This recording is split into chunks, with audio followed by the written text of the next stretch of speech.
પ્રાપ્ત વિગત અનુસાર વાત કરવામાં આવે તો હારીજ તાલુકાના કોકરાણા રોડ પર આવેલ રાજગુર કેસ્ટર ડેરિવેટિવ લિમિટેડમાં હાઈવે પર ધુમાડાના કારણે પ્રદૂષણ થઈ રહ્યું છે, તેમજ હાઈવેની બાજુમાં બહાર કેમિકલ આવી રહ્યું છે, જેના કારણે આજુબાજુના રહેણાંક વિસ્તારમાં ધુમાડાના કારણે પ્રદૂષણ ફેલાઈ રહ્યું છે, જેના કારણે લોકો બીમાર થવાની શક્યતા રહેલી છે.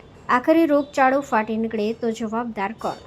આરોગ્ય વિભાગ દ્વારા તપાસ કરી કાયદેસરના પગલાં લેવા માટે લોકોની લાગણી સાથે માંગણી ઉઠવા પામી છે. Story report by V K. Dabhani, Harij.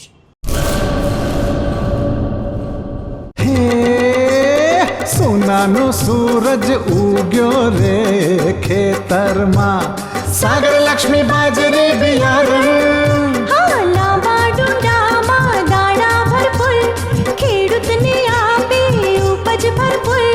સાગર લક્ષ્મી બાજરી બિયારણ. સાગર લક્ષ્મી એગ્રીસીડ્સ ઉત્પાદિત હાઇબ્રિડ બાજરી બિયારણ જ વાવો. લક્ષ્મીનો સાગર એટલે સાગર લક્ષ્મી.